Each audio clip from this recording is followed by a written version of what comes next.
Hello guys, back to my channel Madhumita অফিসিয়ালে তোমাদের কিন্তু আরও একবার স্বাগত জানাই। যারা ইউটিউব থেকে দেখছো তারা প্লিজ অল্প সাবস্ক্রাইব করে দিও, আর যারা ফেসবুক থেকে দেখছো তারা একটু ফলো করে দিও।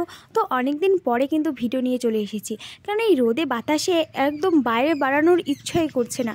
তার জন্য আজকে একটু আকাশটা মেঘলা মেঘলা করেছে বলে বের হয়েছি। আর এখন তো বুঝতেই পেরেছো, গ্রামের দিকে সবারই বাড়িতে ধান চাল নিয়ে এখন টানাটানি পড়ে গেছে, কারণ কখন বৃষ্টি হবে কখন ঝড় হবে কেউ বলতে পারছে না। আর অনেক দিন ধরে বৃষ্টি হচ্ছে না।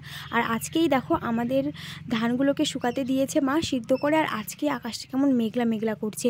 আর বাড়িতেই ধান মেরেছে বলে খড়গুলো কিন্তু গোটা রাস্তায় ছড়িয়ে আছে, তো সেগুলোই বাবা আর মা মিলে কিন্তু একসঙ্গে করে দিচ্ছে, পালা করে দিচ্ছে, না হলে তো বৃষ্টিতে পড়ে একদম সব এগুলো পচে যাবে। আর জানো আজকে সকালবেলায় আমাদের লিচু চুরি হয়ে গেছে, গাছের লিচু। এই দেখো এই ছোট্ট একটা গাছ, বেশি ধরেই নি, এখনও ভালো করে পাকেনি, তাই বাচ্চাগুলো একদম কি বলবো 4-5টা করে ছেলে প্রতিদিন করে আসছে আর লিচুগুলোকে পাড়ে পাড়ে নিয়ে যাচ্ছে। তো আমি ভাবলাম কি আজ সবাই যখন খেয়ে নিচ্ছে তাহলে আমিও কাছেতে কয়েকটা খেয়ে নিই, পরে পাবো কি না তার কোনো ঠিক ঠিকানাই নেই। তো বাড়িতে কয়েকটা রেখে দিয়েছে, কারণ ছেলেগুলো নিয়ে যেতে পারেনি, মেয়েগুলো সব মাটিতে ফেলে রেখেছে, আর অনেকগুলো নিয়ে গেছে অনেকগুলো ফেলে রেখেছে।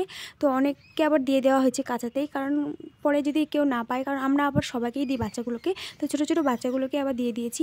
আর এই কটা বাড়িতে পড়েছিল, তো ভাবলাম কি যে গত বছর তো পাকা লিচু একদম মাখা করে খেয়েছিলাম, ভালো লেগেছিলো, তো এবার একটু কাঁচা লিচুগুলো খাই, কারণ এত টক যে এমনি আর খাওয়া যাচ্ছে না, তাই ভাবলাম একটু মাখা করেই খাই। তো তার জন্য আমি লবণ আর লঙ্কার একটু বাটা দিয়ে দিয়েছি, লঙ্কা আর কি বেটে দিয়ে দিয়েছি। তো এইভাবেই কিন্তু মাখিয়েছি, আর আমার এখনই জিভে জল চলে আসছে, এত টেস্টি লাগছিলো কি বলবো, একদম যেমন তেঁতুল মাখা আম মাখা খাওয়া হয় সেরকমই। তো ভাবলাম কি না, মাও তো কাজ করছে, তাহলে মাকেও কয়েকটা দিয়ে আসি। তো মার জন্য 5টা নিয়ে গেছি, আর আমিও কিন্তু বেশি খাইনি, 4টার মতন খেয়েছি। আর বলতে পারো যে তোমার মা এরকম কেন ড্রেস পরেছে, কারণ বললামই তো এই রোদে বাতাসে একদম খড়গুলোকে না শুকালেও হবে না, নাহলে বৃষ্টিতে সব ভিজে যাবে। আর আকাশটাও মেঘলা করেছে, তার জন্য মা এরকম ড্রেস পরে নিয়েছে। আর মাকে দিয়ে দিলাম, মাও বলছে ভালো লাগছে, কিন্তু দুনিয়ার টক, কারণ কি বলবো বাচ্চাগুলো তো বোঝেই না পেকেছে কি পাকেনি, তার মধ্যেই তো নিচে সব লিচু আমাদের ছিল, সবগুলো একদম খেয়ে দিয়ে শেষ করে দিয়েছে। আর বাবাকে দিতে চাইলাম, বাবা বলে খাবে না।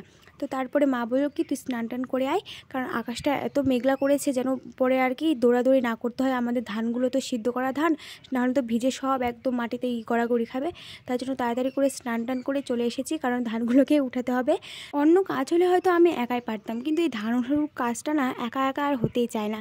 এইদিকে জোগাড় করবো না বস্তাতে ভরবো, তার জন্য পরে আমি জয়কেও কিন্তু ডেকে নিয়েছি যে চলে আয় আমাদের বাড়িতে ধান উঠাতে। তো ওকেও আবার ডাকা মাত্র ও কিন্তু চলে এসেছে। তো প্রথমে একা একাই চেষ্টা করলাম যে পারি কি পারি না, তো 2-3 বার ভরানোর পরে দেখছি না আমার দ্বারা একা একা সম্ভব হচ্ছে না।